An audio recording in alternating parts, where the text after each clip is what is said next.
What's up guys? Ako si Pao, Marinong Bicolano.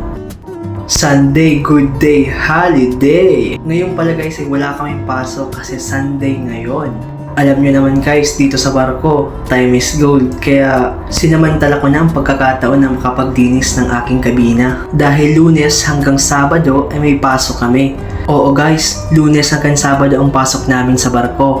Pero pagsapit ng Sabado, minsan half day, minsan whole day naman. At pagsapit ng Linggo, yun naman yung day off namin. Ganito ang schedule ng aming trabaho kapag kami ay nasa Anchorage area or kapag bumabiyahe yung barko. Pero kapag may mga emergency or mga trabahong kailangan naming tapusin, ay nag-overtime din kami. Kaya minsan wala din kaming holiday or day off. Pero kapag kami naman ay dumaong sa port, ito naman yung pagkakataon na wala kaming day off. Dahil may mga kanya-kanya kaming duties or watchkeeping sa mga operation na ginagawa sa barko, mag-loading man o discharging.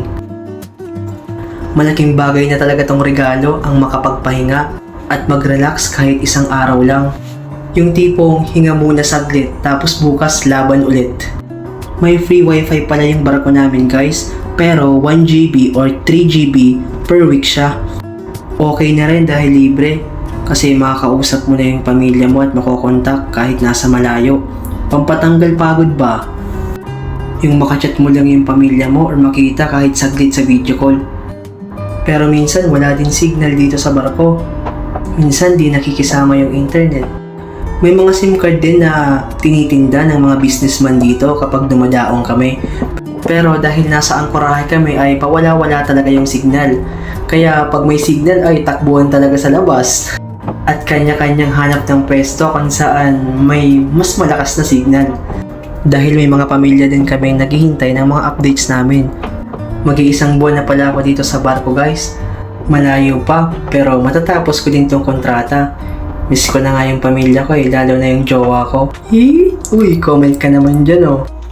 May mga libangan din pala kami dito guys. May PlayStation kami dito, may gym. Pero para sa akin, okay na yung makapagtambay sa labas habang nagkakape. Lalo na makita mo yung sunrise at sunset. Yun, nakakatanggal talaga ng stress kasi napakagandang pagmasdan guys.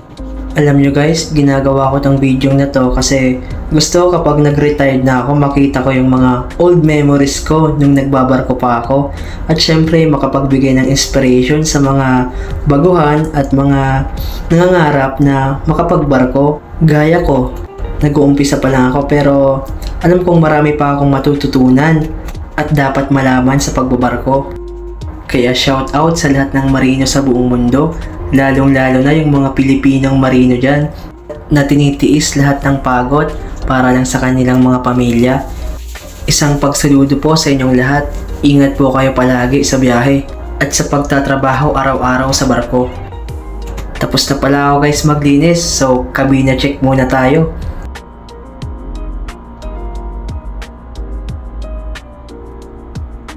After ko nga guys maglinis ay lumabas na ako at may nakita akong eroplano guys. Balang araw ako rin yung sasakay dyan. Pauwi ng Pinas dahil finish contract na. Isa pala to guys na nagpapasaya sa akin kapag off duty or walang pasok. Yung makapagkape at pinagmamasdan yung ganda ng tanawin. Eto nga napasayaw pa dahil day off.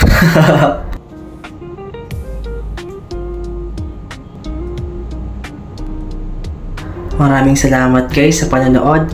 Huwag kalimutan mag-like at mag-follow para updated ka sa susunod na video. So hanggang dito na lang guys. Salamat!